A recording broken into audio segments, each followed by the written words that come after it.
Alors bonjour, bonsoir à tous les amis pour une petite vidéo un peu différente des autres. Donc là où on avait des courses rapides, on va se tester, on va faire une petite saison 2000. Ici j'ai essayé de faire un petit test avec Jacques Villeneuve. Donc ici on est au premier Grand Prix de la saison en Australie à Melbourne.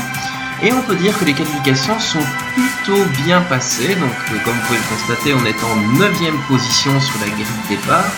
Grille de départ où la première ligne sera trustée par Mikael Häkkinen dans la McLaren Mercedes et par Michael Schumacher dans la Ferrari. Donc on va essayer de faire ce qu'on peut. Ici l'objectif de la course va être de plus ou moins rentrer dans les points, donc c'est-à-dire atteindre la 6e place, parce que pour rappel à l'époque il n'y avait que les 6 premiers qui marquaient les points. Donc à la fin de la vidéo en description je vous mettrai le résultat, donc le résultat de la course ainsi que le classement aussi bien pilote que constructeur. Du coup on va se lancer dans l'aventure en essayant d'atteindre au moins la 6e place. Donc la saison 2000 qui est un peu particulière parce que c'était la fin d'une époque et le début d'une autre. Donc c'était la fin de la domination de McLaren qui avait remporté les 2 derniers championnats du monde en 1928 et en 1909.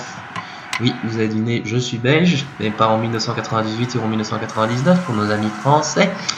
Donc effectivement, donc Mika Häkkinen sortait sur 2 championnats d'affilée et après vous savez très bien que Michael Schumacher va enfiler les titres de champion du monde pilote comme des perles parce qu'il va en affiler 5, il va en remporter 5 d'affilée. Donc il fait beau à Melbourne, on va partir tranquillement en option et on va voir ce que ça donne. C'est parti.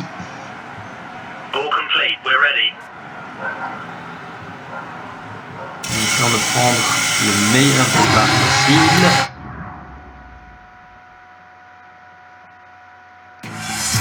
Donc voilà la grille de départ avec Mika Häkkinen en pole, Jacques Villeneuve en 9e position et Zonta, notre équipier, en 13e position. Donc on a Jarno Trulli et Ralf Schumacher, donc juste devant nous. On va essayer de bien négocier et surtout de prendre l'intérieur au premier virage. Allez hop, c'est parti. Premier Grand Prix de la saison. Ah, on sent que les 2 moteurs Honda ils sont au coude à coude. Ça va être une ligne pour l'attaquant, on va stopper l'extérieur. Plutôt bien négocié. On est à la lutte, on est déjà en 6e position. Là par contre ça va être important de rester parce que lui a tendance à freiner beaucoup plus tôt. Donc hop, vous voyez on a déjà pris l'avantage sur Michael Schumacher et dans la 4e position. Et on dirait que les McLaren sont bien partis dans ce premier Grand Prix. On a juste Rubens Barrichello qui nous empêche de virer correctement. Attention à nouveau gros virage, on le prend bien, nickel. Maintenant on va essayer de bien aborder la chicane et pas trop se faire larguer par les pilotes. Ah, on va y arriver, est-ce qu'on va parvenir à lever une petite touchette? Est-ce qu'on va parvenir à doubler Barrichello? On y arrive. Mais il m'étonnerait que le petit moteur de ma barre Honda puisse rivaliser avec les McLaren, quoique on se rapproche de la Häkkinen.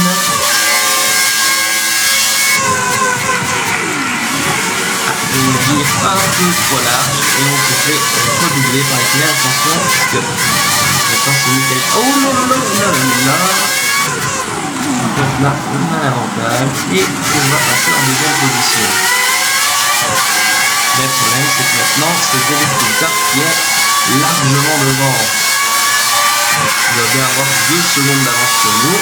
Ouais, même quasiment 3, donc 9. On va essayer de limiter les dégâts, mais attention, la chasse. Oh, on vient qu'il y a eu un accrochage derrière, vu que l'écrémage a eu lieu. Et c'est Rubens Barrichello qui est derrière nous.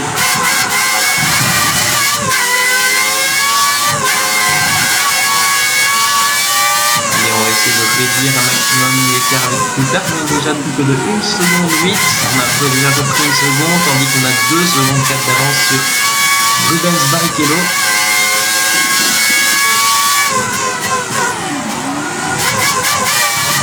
Un des soucis de ce mode, on le verra sûrement d'ici quelques tours, c'est la dégradation des pneus qui est très importante. Donc petit conseil, si vous jouez à la maison, c'est de rentrer peut-être deux tours plus tôt que prévu, parce que vous risquez de faire un tour, voire deux tours avec des pneus en charpie. Donc pour vous éviter de rouler comme si vous étiez sur une patinoire, il vaut peut-être mieux rentrer avant que votre ingénieur vous en donne l'ordre. Regardez par exemple ici, déjà les pneus qui sont à très haute température. On va peut-être essayer de bouffer encore un tour pour ne pas rentrer tout de suite. Donc voilà. Je nous invite à rentrer. Donc on sera déjà dans les stands de troisième tour. On a une petite influence confortable et on vient de faire le meilleur temps en cours. Magnifique. Une petite remarque pour nos amis francophones ou personnes qui ne sont pas forcément à l'aise avec l'anglais, le mode est uniquement disponible en anglais. On va vous déplacer avec la langue de Shakespeare. Donc ici on a quand même réduit pas mal d'écart. Et ça m'étonnerait qu'on puisse doubler cette carte circuit sort un peu large ici. La Ligue gardera l'avantage. Mais on n'est pas loin de la première place, on n'est pas loin d'une bonne performance pour Baronda, qui, pour rappeler historiquement, était sa deuxième saison seulement en Formule 1. Parce que là, on va peut-être avec l'inspiration, on sort quand même beaucoup mieux de ce virage bleu que Williams. Donc c'est dire qu'on va avoir l'avantage de rentrer dans les stands en première position, si éventuellement d'autres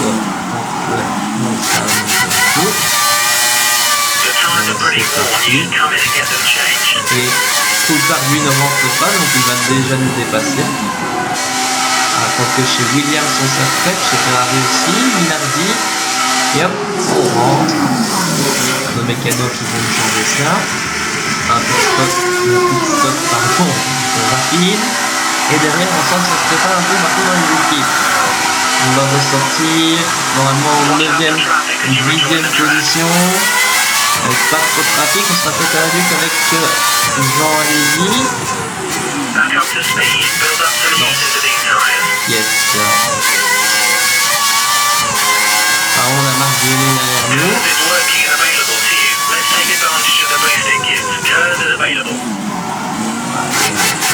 n'ira pas trop bien négocié malheureusement. C'est bien Jean Alési qui est devant nous. Jean Alési, un des palmarès les plus bizarres, on va dire, de la Formule 1. Avec quelqu'un qui est quand même monté 32 fois, il me semble, sur le podium, et qu'on va d'ailleurs doubler, mais qui n'a remporté qu'une seule unique victoire en Formule 1. C'est assez paradoxal, lui qui a même resté plusieurs années chez Ferrari, mais à l'époque où Ferrari était quand même dans le creux de la vague, au milieu des années 90. C'est le départ de Prost, en fait, où Alési, Berger, etc. étaient un peu en difficulté par rapport aux autres écuries, surtout le Williams, qui était dominant à l'époque. Donc ici, on va sûrement rattraper pas mal de positions, puisqu'il y en a quelques-uns qui vont rentrer au stand. Donc ouais, il y a quasiment tous ceux qui sont devant nous qui vont les stands. Et on va certainement repartir devant eux. Et on ressort juste devant David Coulthard. Très bien. Donc là on va quand même avoir une sacrée avance maintenant pour terminer la course, il me semble. Donc encore quand même une dizaine de tours à boucler, il faudra rester concentré et ne pas trop se relâcher, mais on a quand même un avantage significatif. Le problème c'est qu'on est quand même rentré trop tôt au niveau pneu, donc la fin du Grand Prix risque d'être assez serrée. Donc autant aligner les bons chronos directement.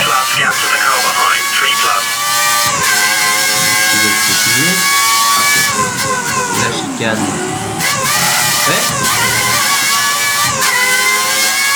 Donc comme vous pouvez le constater, on a modifié les sponsors pour les faire coller le plus possible. Pour les faire coller le plus possible aux sponsors d'époque. Un peu plus compliqué vu que le nombre de sponsors affichés sur le circuit dans le jeu est quand même assez limité. On est à 4 ou 5 sponsors différents alors qu'à l'époque la publicité était plus variée. Alors qu'ici, c'est souvent le même sponsor qui occupe plusieurs dizaines de mètres, par exemple ici pour l'instant, qui occupe toute la ligne jusqu'à la ligne d'arrivée.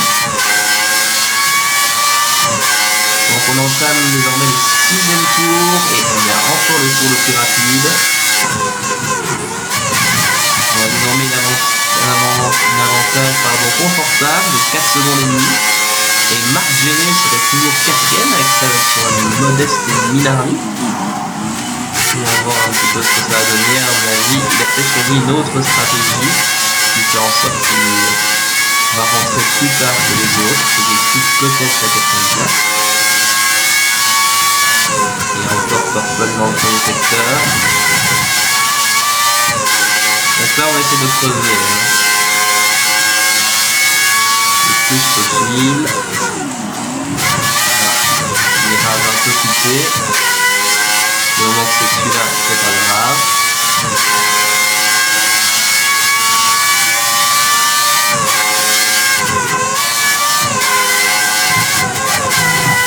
Donc là, encore Purple dans le deuxième secteur avec pas mal d'avance. Maintenant quasiment 7 secondes d'avance. J'ai l'impression qu'on tourne quasiment une seconde plus vite au tour. C'est un peu paradoxal. Il est peut-être pas très en forme, pourtant le mode est assez équilibré en ce qui concerne la difficulté. Et hop, est-ce qu'on va encore améliorer notre chrono?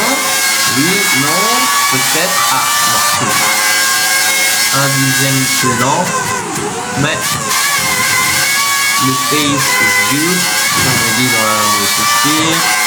Et quasiment 7 secondes d'avance, c'est 10 secondes que Barrichello. Et Marc Gené qui est toujours en 4e position. Chouette. Impressionnant les garçons. Effectivement, on ne voit pas grand chose pour l'enfant. Désolé de bien rouler. Ouais, effectivement, notre ingénieur confirme qu'on ne déroule pas trop mal.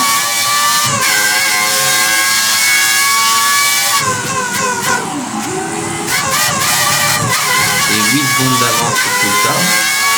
On va peut-être penser à augmenter la difficulté, parce que là c'est un expert normalement. On va peut-être passer la difficulté en légende. Et on peut voir qu'on est toujours à 22. Il n'y a pas d'abandon dans cette première moitié de Grand Prix, ce qui est assez paradoxal également, puisque souvent le Grand Prix d'Australie était la scène de nombreux accidents, dans tous les Grands Prix de la saison, notamment assez impressionnant. Je pense que c'était en 2001 ou 2002. Lors du premier virage, on avait vu la Williams de Ralf Schumacher s'envoler au-dessus de la Ferrari de Rubens Barrichello, juste ici. En fait, il avait complètement raté ce virage. Est-ce que vous avez valu un décollage en bonne unité? Le winner aussi qui avait été victime d'un grave accident ici, comme Fernando Alonso en saison dernière, en 2016, plus ou moins dans le même virage. Je pense que ça a même coûté la vie à un steward, un commissaire de piste. Comme souvent, un Grand Prix d'Australie est riche en rebondissements. En 2000, il avait été remporté par Michael Schumacher et qui avait vu au fait la débâcle, la quasi totale des McLaren pour un début de saison qui était très difficile pour McLaren. Surtout pour Mika Hakkinen qui, je pense, lors des 2 premiers Grands Prix n'a marqué aucun point. Donc pour un candidat au titre, c'était n'empêche très compliqué. Mais sur la suite de la saison, il s'était quand même pas mal remonté en remportant, je pense, 4 Grands Prix d'affilée, alors que Michael Schumacher avait aligné lui les abandons. En Allemagne et en Autriche, il me semble, il avait été accroché les 2 fois. Là, par contre, on domine de manière outrancière ce Grand Prix. Ça se se demander si vous n'allez pas vous emmerder un petit peu en regardant ça. Heureusement que je parle tout seul pour m'occuper de l'esprit. La trace commence à devenir bien marquée. En attendant, on roule quand même moins vite, on le sent.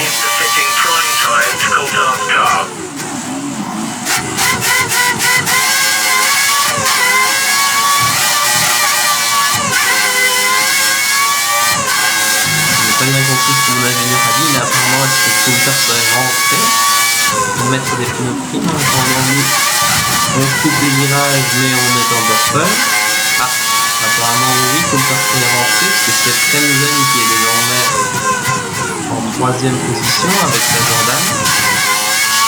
Jordan qui était aussi équipé de moteur Honda mais badgé Mugen. C'était Barr qui était considéré comme étant la demi-équipe Honda en fait en réalité, tandis que Jordan était une cliente. Jordan dont le statut avait changé en fait lors de la saison 1999, qui était passé d'une équipe du 2e rang à une équipe du top en fait, ils ont enchaîné je pense 2 ou 3 victoires la saison précédente avec Frentzen et avec Damon Hill. Damon Hill qui a fini sa carrière justement cette année-là. En attendant, on est quand même plus lent. Faut voir l'état des pneus, mais c'est Suzuki là qui a récupéré la 4e place. À mon avis, Marc Géné a quand même dû à un moment donné rentrer au stand, un peu obligé. En attendant, nous on poursuit notre petit bonhomme de chemin, notre petite tournée à travers l'Australie dans l'Albert Park, un des parcs de la ville de Melbourne. Melbourne, pour un petit cours de géographie, n'est pas la capitale d'Australie, mais c'est Canberra qui est dans notre réalité de faire la petite erreur. La prochaine fois que vous aurez un quiz de géographie. Donc c'est pas le seul circuit de la saison à être au sein d'un parc urbain. Il y a le circuit Gilles Villeneuve aussi à Montréal, donc justement dans la ville de Papa. C'est notre ami Jacques ici qui conduit tranquillement sa barre en dominant, mais alors complètement. Les adversaires ont fait illusion lors des 2 premiers tours, et après on a quand même été dominateur absolu. Donc avec quasiment 20 secondes d'avance au Barrichello. C'est étonnant que ce soit surtout les seconds plutôt qui soient derrière. On va rentrer. Peut-être qu'on était sur une stratégie à 2 arrêts, tandis que les autres c'était une stratégie à un seul arrêt. Du coup, ça va peut-être remettre un peu de suspense dans la fin de ce Grand Prix. On va drastiquement devoir effectivement les pneus ne tiennent plus beaucoup. Mais si on doit rentrer, on a quand même 17 secondes d'avance. C'est assez confortable.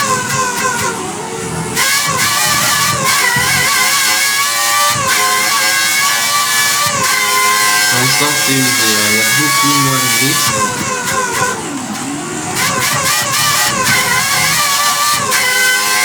Beaucoup moins de grip. Il y a toujours 17 secondes d'avance, donc on a un matelas assez confortable si jamais on doit rentrer au stand. Alors que les autres ont déjà fait leur matelas. Oui, je sais que je dois rentrer au stand, pas obligé de me rappeler à tous les virages. Il va pas me laisser rater. C'est quand même une autre époque où les sponsors sur les bords des circuits de Formule 1 c'était des marques de bière et de tabac. C'est une toute autre époque. Dans certains Grands Prix c'était quand même censuré. Il remplaçait le célèbre Marc Marlboro par un code barre. Apparemment nous on est seuls à rentrer. Donc est-ce que ça voudrait dire que les autres ont déjà fait leur seul arrêt? Est-ce qu'on va repartir devant nos concurrents? Normalement oui. Ouais, on repart. en première position.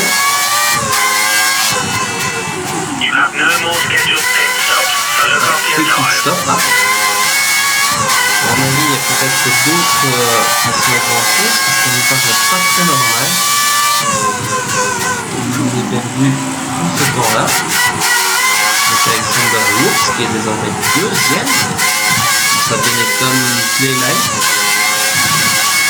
Benetton qui était un peu à la fin.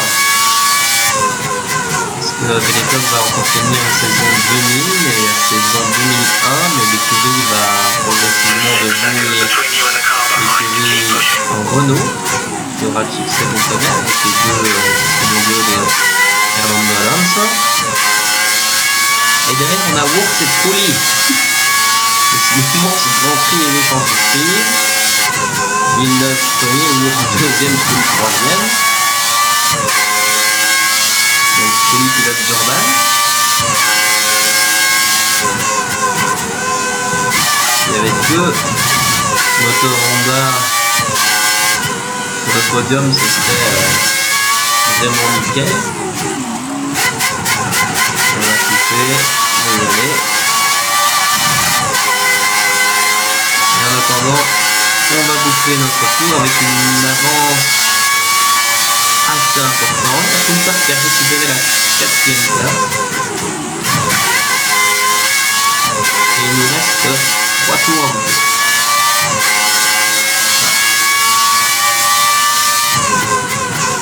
Et on a de nouveau 14 secondes d'avance parce qu'à mon avis, Wurz et Trulli sont rentrés.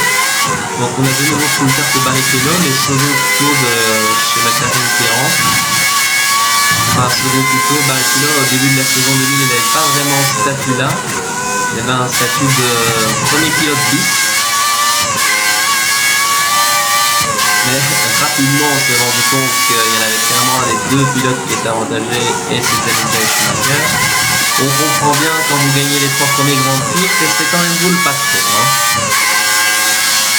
N'empêche, Barrichello grâce à Ferrari il a remporté 2 titres de vice-champion du monde, mais en même temps il y avait qu'un Ferrari qui était compétitif à l'époque. C'était très très difficile à aller chercher. Il a d'ailleurs remporté un Grand Prix en saison 2000, il a remporté le Grand Prix d'Allemagne à Hockenheim sous la pluie, où apparemment il avait pris un sacré pari où il est préféré alors que la piste s'affichait rester en pneu pluie pour éviter de s'arrêter et de perdre du temps. Donc il avait été vraiment héroïque. Maintenant c'est Schumacher, mais je ne sais pas si c'est Ralf ou si c'est Michael qui est actuellement en 4e position et nous on enchaîne le tour le plus rapide. Un match qui a été passé en qualification. 7 secondes d'avance.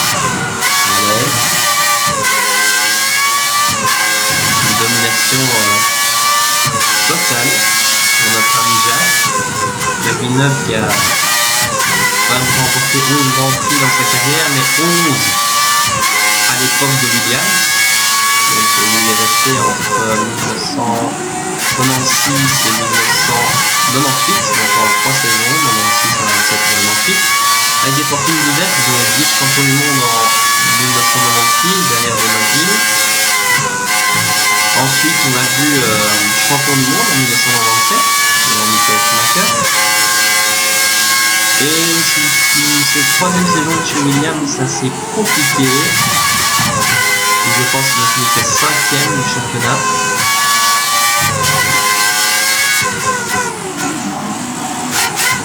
Uniquement 5e du championnat pour Villeneuve. Avec donc 21 podiums et 11 Grands Prix. Quand même un palmarès important et il entame son dernier tour aussi. Rester concentré jusqu'au bout parce qu'une erreur ce serait quand même assez fatale. Derrière on a une McLaren et 2 Ferrari. On va y aller tout doux, on a quand même énormément d'avance, quasiment 20 secondes. On va peut-être régler un peu bien. Et on tourne encore le plus rapidement. Lia qui est assez particulière. Autant elle peut être outrageusement dominatrice en qualification et après être un peu naze en course.